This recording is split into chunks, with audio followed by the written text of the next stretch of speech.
चीज़ उसको रोकने की कोशिश करती हैं और उससे मेनिंजाइटिस होता है, जिसको अक्सर में आमतौर से ना और किस्म के मेनिंजाइटिस जो उनको कहते हैं गर्दन तोड़ बुखार। तो उससे गर्दन एकदम से स्टिफ हो जाती है, आदमी कुछ नहीं कर सकता, मोड़ नहीं सकता, इधर उधर बैंड नहीं कर सकता। तो ये लोकलाइज सिम्टम उसके जो ना ऑर्गन इन्वॉल्वमेंट की वजह से ये सिम्टम होंगे। फिर यह है कि अगर दिमाग के अंदर दाखिल हो गया तो वहाँ पे जाके तो ये ग्रैनुलोमा बना देगा।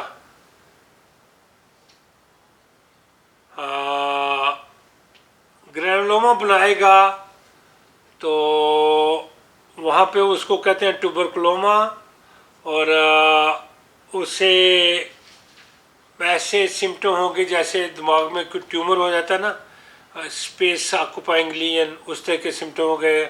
आदमी खड़ा नहीं हो सकेगा आंखें बंद करके, आदमी कोऑर्डिनेशन ख़त्म हो जाएगी, रैपिड अल्टरनेटिंग मूवमेंट इंसान की वो ना डिस्टर्ब हो जाएगी, वगैरह वगैरह।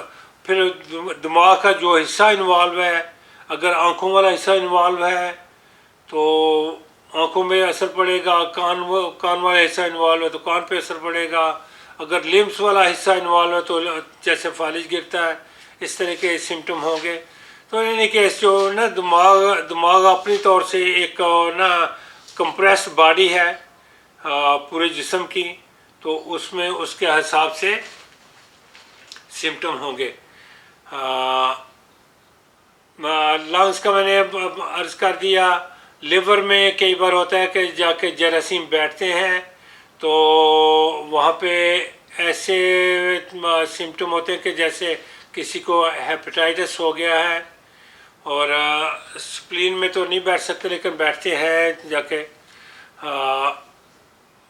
इसी तरह अगर लिम्फ नोड में बैठे जाके तो लिम्फेडिनाइटिस, आपने वो सुना होगा हजीरें पड़ गई, बिल्ली का जूठा खाया तो उससे जूठा किया हुआ खाया तो उससे हजीरें पड़ गई, वो ना टीबी एडनाइटिस होता है, लेकिन वो टीबी तो और तरह की है। इन एनी केस वापस आते हैं अपने टॉपिक की तरफ। तो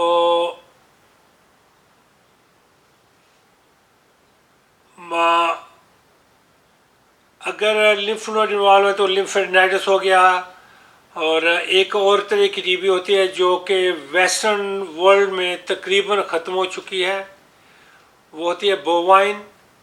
उससे ये होता है कि उससे गाय का दूध, जो इन्फेक्टेड गाय है उसके दूध से बगैर उसको पास्चराइज किया या बगैर बॉयल किया properly for so much time, तो उसको पी ले। अगर राह दूध पिया आपने गाय का या भैंस का, या उनको अगर टीबी है तो वो टीबी आपकी आंतों में चली जाएगी, आंतों से फिर लिम्फ नोड में, और लिम्फेडाइटिस काज करेगी।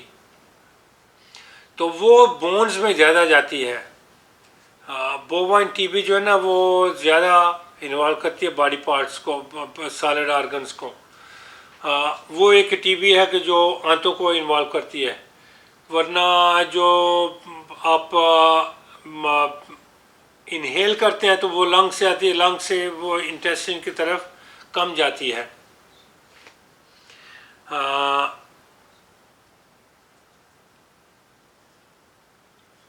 ये हो गई एक्स्ट्रा पल्मोनरी टीबी। अब थर्ड वर्ल्ड कंट्रीज़ में, हमारे मुल्क इंक्लूडेड, ना तो मरीज़ अपना ख्याल करता है और ना ही डॉक्टर अपने ज़िम्मेदारी को प्रॉपरली अदा करते हैं, और ना ही गवर्नमेंट के पास इतना पैसा होता है कि वो इसके इलाज पे प्रॉपरली खर्च कर सके और प्रॉपरली इसको प्रिवेंशन में और ट्रीटमेंट में प्रॉपर केयर कर सके। मुझे याद है कि जब मैंने मेडिकल स्कूल एडमिशन ली थी ना 1962 में, तो उस वक़्त डॉक्टर इकबाल याद होते थे टीबी अस्पताल कराची में। तो उन्होंने उस वक़्त 3 दवाइयाँ अवेलेबल थी, एक PAS, एक INH और एक स्ट्रेप्टोमाइसिन। तो स्ट्रेप्टोमाइसिन जो थी वो इफ़ेक्टिव थी, और INH और PAS को उन्होंने टेस्ट कराया था बाहर से, तो उसमें 16% और 20% दवाई एक्टिव दवाई थी। जबकि US में जेनेरिक दवाई का लॉ है कि बिटवीन 80 to 120% दवाई उसमें पेटेंट से जो ना जो जो पेटेंट दवाई है तो उसका हिस्सा होना चाहिए। वो भी डेंजरस है अपने लिहाज से, लेकिन कम से कम 80% होना चाहिए, जो कि एंटीबायोटिक्स के लिए अच्छा है। लेकिन उन्होंने जब इकबाल, डॉक्टर इकबाल याद ने, अल्लाह ताला उनकी मग़फ़िरत करे, उन्होंने जब टेस्ट कराया तो उसमें 16% और 20%, और उनकी आंखों में आंसू थे उस वक़्त कि इतनी दवाई कम हम बाहर से मंगवा रहे हैं और हमें इस तरह की दवाई आ रही है। तो ये सारी चीज़ें मिला के तो इंडिया में, पाकिस्तान में जो सबसे पहले जो MDR लेके आए थे वो साउथ अमेरिका से लेके आए थे। तो इन डेवलपिंग कंट्रीज़ में कोई कंट्रोल नहीं है। मेजॉरिटी प्लेसेस में डॉक्टर भी अपनी ज़िम्मेदारी को पूरी तरह अदा नहीं करते, और ड्रग कंपनियां तो कंपनियां हैं, उनका काम है पैसे कमाना, तो उनको क्या पड़ा है कि वो आपको पूरी दवाई, अच्छी दवाई दे आपको। मैं इंडस्ट्री के ख़िलाफ़ नहीं हूँ, लेकिन मुझे अफसोस से कहना पड़ता है कि उन मुल्कों में इंडस्ट्री डाकुओं की एक जमात है। आपने सुना होगा नंबर दो दवाई, नंबर 3 दवाई, आपसे भी आपके रिश्तेदार मंगवाते होंगे definitely. So in any case, इन सब वजूहात की वजह से TB जर्म जो है ना, कोई जर्म भी जब उसको इनफेक्टिव या छोटी कम मिकदार में दवाई दी जाती है तो वो रेजिस्टेंस पैदा करता है। तो यहाँ पे 90s में, लेट 80s में ना जर्म डिस्कवर हुए थे, TB जर्म, जिस वक्त के 6-7 दवाइयाँ अवेलेबल थीं, जिनमें मेजॉरिटी स्ट्रेप्टोमाइसिन और रिफेम्पिन के अलावा बाकी सब दवाइयों से वो रेजिस्टेंस हो चुके थे। एथेम्ब्यूटाल, INH, PAS वगैरह वगैरह सब कुछ सब मिला जुला के, तो उन सब दवाइयों से वो ना जरासीम रेजिस्टेंट थे। तो उनको कहते थे MDR TB। मेरा ख्याल है, मैं घड़ी को देख रहा हूँ कि मेरे सिर्फ 20 मिनट बाकी हैं, 18 मिनट, और टॉपिक ख़त्म ये भी होने वाला नहीं है। खैर, कुछ करते हैं। आपका समझना ज़रूरी है, क्योंकि प्रिवेंशन बहुत इम्पॉर्टेंट है और आप प्रिवेंट कर सकते हैं। कोई ऐसी बड़ी बात नहीं है रियली। अगर पूरी सोसाइटी, हमारे पूरे पाकिस्तानी सब मिल के इसको कोशिश करें तो विद इन 10 years इसको इरेडिकेट कर सकते हैं। लिहाजा प्रिवेंशन पे मैं आके ज़रा थोड़ा सा वक्त लूँगा। तो इसको कहते हैं MDR TB, multi drug resistant TB। इसमें एक और थी जो कि मिड 90s में आके जर्म डिस्कवर हुए। तो उसमें यह था कि वो ना स्ट्रेप्टोमाइसिन को भी पार्शियली रेजिस्टेंट थे और रिफेम्पिन को कंप्लीट रेजिस्टेंट थे। तो उनको नाम दिया गया extensively drug resistant TB, EDR। तो मैं आपको इतिफा सुना छोटा सा कि मैंने जब 90 में ज्वाइन किया ना न्यूयॉर्क स्टेट प्रिजन सिस्टम, तो जो सुपरिटेंडेंट था उसने इंटरव्यू लेते हुए मुझसे पूछा कि मैं फेमिलियर हूँ MDR टीबी से। अच्छा, मेरे तोते उड़ गए एकदम से कि MDR टीबी क्या है। उस वक्त कम्युनिटी में ये टर्म नहीं चली थी अभी, ये प्रिजन्स में थी, और वो भी साउथ अमेरिका से ना सेंट्रल अमेरिका से आए हुए प्रिजनर थे, उनको थी। सो फिर उसने खुद बोला कि ड्रग रेजिस्टेंस, तो साथ मल्टीपल बोला, तो मुझे एकदम से ख्याल आया कि मल्टी ड्रग रेजिस्टेंट की बात कर रही है। तो मैंने कहा कि do you mean multi drug resistant TB? तो कहते हैं हाँ। मैंने कहा हाँ, मैं फेमिलियर हूँ, मैंने देखे हैं केस, मैंने पढ़े हैं केस, लिटरेचर में मैंने पढ़े हुए थे। सो उस वक्त ये टर्म चली थी लेट 80s में और 90s में, MDR और EDR। अच्छा, अब चलते हैं कि अगर किसी को टीबी हो गई तो क्या उसको इरेडिकेट कर सकते हैं।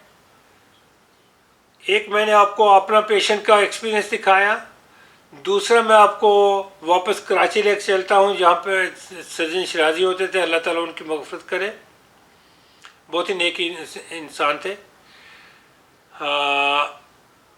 वो ऑपरेशन किया करते थे और जो लंग फोकस होता था ना उसको निकाल देते थे।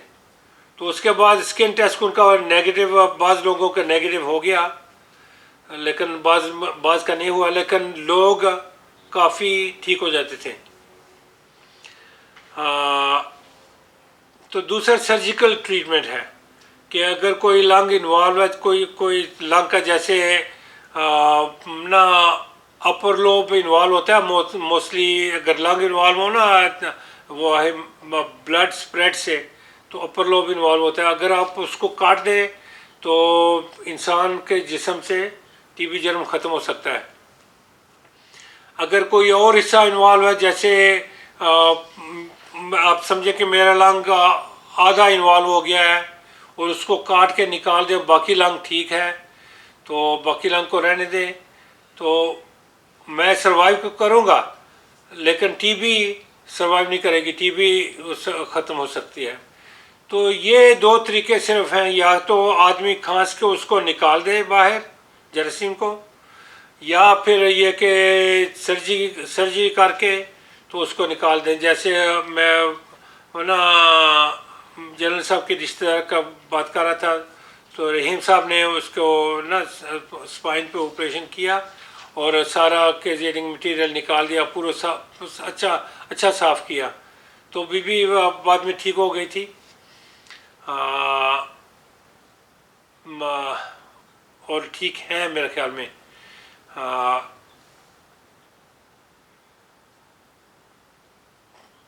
तो ये दो तरीके हैं इरेडिकेट करने के। बाकी अगर आप दवाई से क्योर करना चाहें तो उससे कंट्रोल होगी। कोई दवाई स्वाई स्ट्रेप्टोमाइसिन के दवाई इसको जरासीम को मारती नहीं है, लेकिन जैसे स्ट्रेप्टोमाइसिन मारना शुरू करती है तो ये इर्द गिर्द फाइब्रस टिश्यू और खोल और पता नहीं क्या कुछ बना लेता है, तो फिर बच के ज़िंदगी बचा के दरमियान में बैठ जाता है, फिर जरासीम फिर भी जिस्म में रहती है। तो इरेडिकेशन इम्पॉसिबल है ऑलमोस्ट। ट्रीटमेंट से कंट्रोल होगा, बुखार उतर जाएगा, कॉन्स्टिट्यूशनल सिम्टम्स, लोकल बॉडी से जो ऑर्गन इन्वॉल्वमेंट है उसके सिम्टम ख़त्म हो सकते हैं, आदमी ठीक ठाक होगा, लेकिन जरासीम होंगे जिस्म में, और जैसे बॉडी डिफेंस ब्रेक डाउन करता है तो फिर वो निकल आएंगे दोबारा से। अच्छा, यहाँ पर लेटेंट टीबी का, जैसे टीबी एक्सपोजर होता है ना, तो उसका होता है कि 10% चांसेस होते हैं कि किसी ज़िंदगी के किसी हिस्से में वो एक्टिव हो जाए। तो उसके लिए एक ड्रग से, अमूमन INA से, अगर INA से कोई रिएक्शन हो तो फिर ना दूसरी दवाइयाँ होती हैं, उनसे उसका इलाज करते हैं, जैसे रिफेम्पिन है या जैसे एथेम्बुटोल है, इन दवाइयों से इलाज कर लेते हैं तो वो 3 महीने के चलता है। INH हो तो 9 महीने या 1 साल के लिए करते हैं। मुख्तलिफ जगह पे ना मुख्तलिफ उसके क्राइटेरिया है। इन एनी केस अगर लेटेंट टीबी है तो एक दवाई से उसका इलाज हो जाएगा। अगर टीबी डिजीज़ हो चुकी है तो आमतौर से हम लोग 4 दवाइयों से शुरू करते हैं, और फिर जैसे रेजिस्टेंस वो ना सेंसिटिविटी पैटर्न आता है ना, तो उस लिहाज से फिर 2 दवाइयाँ सेलेक्ट कर लेते हैं जो लीस्ट साइड इफ़ेक्ट्स, जिनके लीस्ट साइड इफ़ेक्ट्स हों और मोस्ट इफ़ेक्टिव हों, जैसे कि होना चाहिए।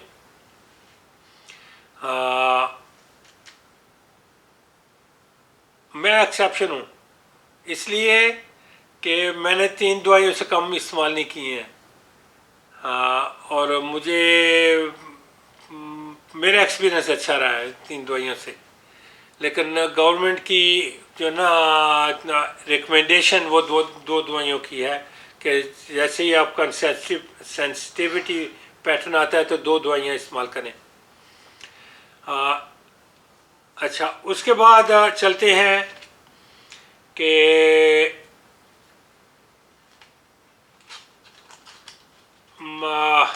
प्रिवेंशन पे प्लीज़ जो भी सुन रहे हैं किसी जगह पे प्लीज़ ख्याल करें कि प्रिवेंशन के लिए आपको इसका फैलने का तरीका पता होना चाहिए।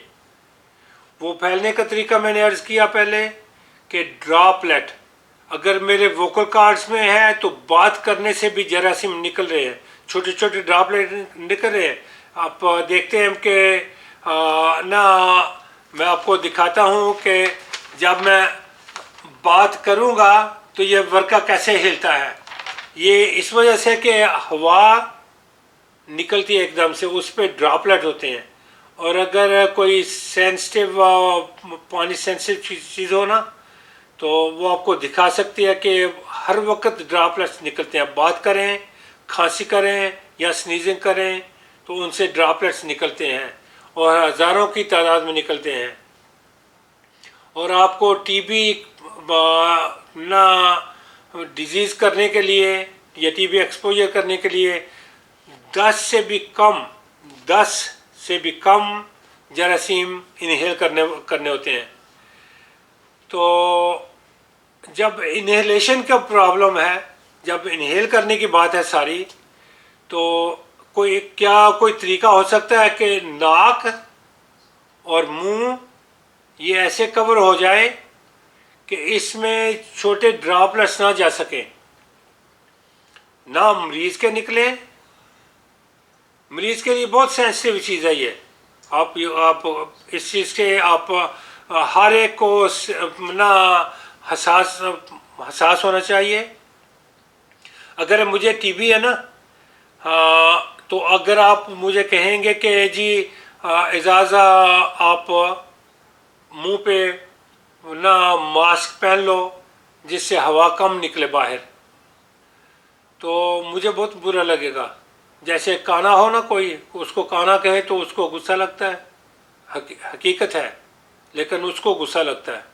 अगर अंधा हो तो उसको अंधा कहें तो उसको भी गुस्सा लगता है।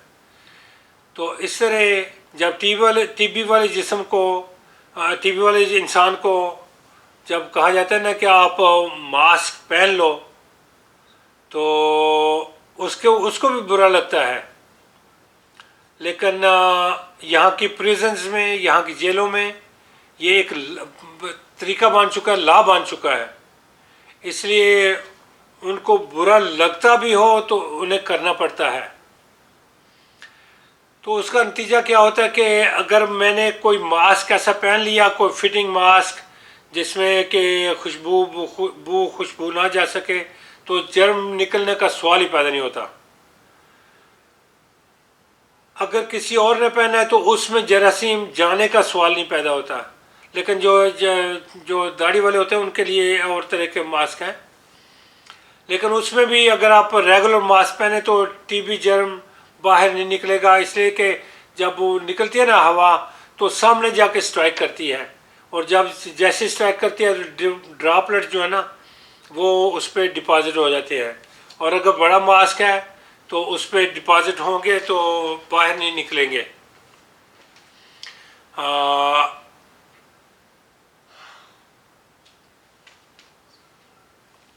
मैंने कोशिश की थी वो ना डिश रख के चॉकलेट अगर की कि उसमें टीबी जरासीम कुछ पड़ जाए, तो 1 महीना पड़ी रही उस आदमियों के जो एक्टिव टीबी जिनको थी उनके कमरों में, लेकिन उसमें कोई चीज़ ग्रो नहीं हुई। शायद टेम्परेचर का फ़र्क हो, यानी कि जो है ना जरासीम इतने ज़्यादा नहीं निकलते हैं कि आप फिक्रमंद हों।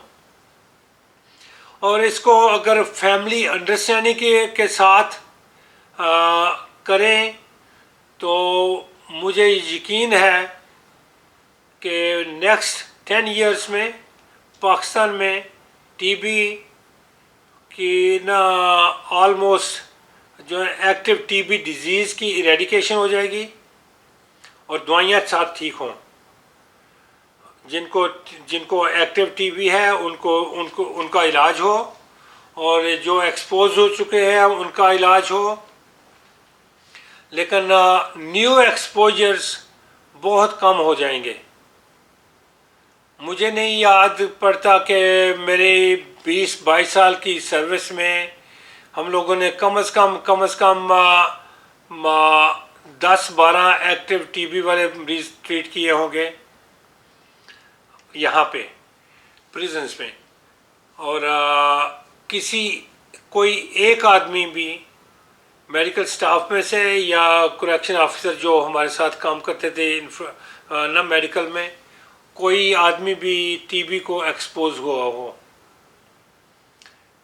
और जगह पे होते थे लोग, लेकिन मेडिकल डिपार्टमेंट में कोई नहीं होता था। That was a safe place. अच्छा,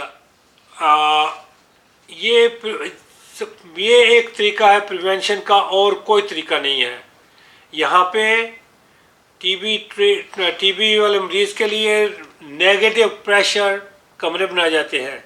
जो एक कमरा होता है, एक कमरे के बाद दूसरा कमरा छोटा होता है जिसको एंटी रूम कहते हैं, और एंटी रूम में से हवा अंदर दाखिल होती है, अंदर से हवा बाहर निकलती है धूप में। तो ना जो अस्पतालों में और इन्फर्मरीज में और मेडिकल जगहों पे टीबी जर्म नहीं होते हैं। वो तरीका है, लेकिन वो आइसोलेट करने के लिए हज़ारों लाखों डॉलर खर्च करने पड़ते हैं। लेकिन मास्क जो है ना वो हार्डली 50 सेंट और $1 का आता है, जो बहुत ही इफ़ेक्टिव किस्म के हैं। वो $1.80 इस तरह को आते हैं कुछ, और जो लेस इफ़ेक्टिव है वो 50 सेंट में भी आते हैं और उससे कम भी आते हैं। अगर उनका इस्तेमाल किया जाए डिलीजेंटली, एक कौम की हैसियत से, एक मिलत की हैसियत से, एक खुदा तरसी और खुदा परस्ती और खुदा खौफी के लिहाज से अगर इस चीज़ को इस्तेमाल किया जाए तो ये इस मूजी मर्ज़ को ख़त्म कर सकती है। मैं टाइम पूछ लूँ, हो सकता है मुझे टाइम एक्स्ट्रा मिल जाए।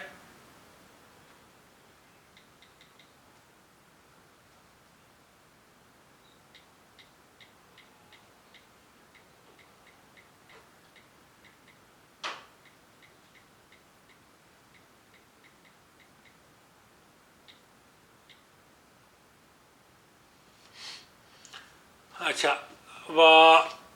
ये एक तरीका प्रिवेंशन का, और कोई तरीका नहीं है कतन। किसी तरीके से आप प्रिवेंट नहीं कर सकते। और जो होता है ना ग्लास और प्लेट और बेड पे ना बैठना और हाथ ना मिलाना, इस तरह की चीज़ें जो है ना वो फजूल हैं बिल्कुल। वो ना तमाम परस्ती के अलावा मुझे उसमें कुछ नज़र नहीं आता। लेकिन ब्रीदिंग, टॉकिंग, स्नीजिंग, ये इसको बहुत स्प्रेड करती है। मैं ब्रीफली मेंशन करता हूँ कि बाज़ दूसरी बीमारियों के साथ टीबी जो है ना वो बहुत इंटीमेटली कनेक्टेड है। जैसे HIV है, पाकिस्तान में HIV बहुत है। आप भूल जाएं कि पाकिस्तान में HIV नहीं है। मुसलमान मुल्कों में होनी नहीं चाहिए, लेकिन है। फिर यह कि जब वेटेलिटी कम हो ना, तो उस वक्त में ही होगा। HIV, diabetes, prednisone treatment, anti cancer treatment और cancers, leukaemias in particular, alcohol, smoking, chronic lung disease जैसे एस्बेस्टस से या सिलिकॉन से सिलिकोसिस होता है लोगों को, उन बीमारियों से ज़्यादा टीबी फैलती है। तो मेरे ख्याल में मेरा टाइम बहुत कम है, मुझे 3 मिनट का आया, तो लेकिन वो 1 मिनट गुजर चुका उसमें से। इन चीज़ों का फिर जेनेटिक है। आपको पता टीबी यूरोप से गई है, और अगर अफ्रीकन किसी को हो ना, तो वो ऐसे खाती है इंसान को जैसे सूखी लकड़ी को आग या पेट्रोल को आग। तो आर्बुजीनीस जो है वो ना ऑस्ट्रेलिया वाले, उनको एशियंस को, इनको एकदम से खाती है, या लोग नेटिव अमेरिकन जो हैं। तो यूरोपियन लेके आए थे, यूरोपियंस ने ये ईवल, एक और ईवल फैलाई है दुनिया में।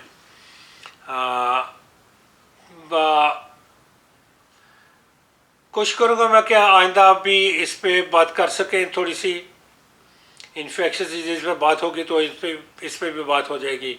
लेकिन प्रिवेंशन का एक तरीका है कि जब आप विज़िट करें, मास्क पहने, मरीज़ को कहें कि जब मरीज़ ओपन में आए या कमरे में अपने घर में हो तो मास्क पहने। 24 आवर्स कोई उसमें कोई बुराई नहीं है। लेकिन फैमिली के तौर पे फैमिली अक़दार को सामने रख के प्लीज़ रूडली ना करें, प्यार से मोहब्बत से करें, तो इससे इरेडिकेट हो सकती है। आइए मिल के दुआ करते हैं कि अल्लाह ताला सब शियान अहल बैत को अपनी हिफाजत में रखे, अहल बैत के दुश्मनों को अल्लाह ताला हिदायत दे, अगर हिदायत के काबिल नहीं हैं तो उनको निस्त नबूद कर दे, जो बीमार हैं उनको अल्लाह ताला सेहत दे और सेहतमंद रखे, जो सेहतमंद है उनको सेहतमंद रखे, लंबी ज़िंदगी दे, आप सबको अपनी हिफाजत में रखे। औज़ु बिल्लाहि मिनश शैतानिर रजीम, बिस्मिल्लाहिर रहमानिर रहीम। अल्लाहुम्मा सल्लि अला मुहम्मद व आले मुहम्मद, अल्लाहुम्मा सल्लि अला मुहम्मद व आले मुहम्मद, अल्लाहुम्मा सल्लि अला मुहम्मद व आले मुहम्मद। औज़ु बिल्लाहि मिनश शैतानिर रजीम, बिस्मिल्लाहिर रहमानिर रहीम। अम्मन युजीबुल मुज़्तर्रा इज़ा दआहु व यक्शिफुस सूअ, अम्मन युजीबुल मुज़्तर्रा इज़ा दआहु व यक्शिफुस सूअ, अम्मन युजीबुल मुज़्तर्रा इज़ा दआहु व यक्शिफुस सूअ, अम्मन युजीबुल मुज़्तर्रा इज़ा दआहु व यक्शिफुस सूअ, अम्मन युजीबुल मुज़्तर्रा इज़ा दआहु व यक्शिफुस सूअ। अल्लाहुम्मा सल्लि अला मुहम्मद व आले मुहम्मद। इलाही रब्बी मौलाए, हर मोमिन, हर मुसलमान को, हर शिया को पर्टिकुलरली अपनी हिफाजत में रख, उन सब की मुश्किलात आसान कर।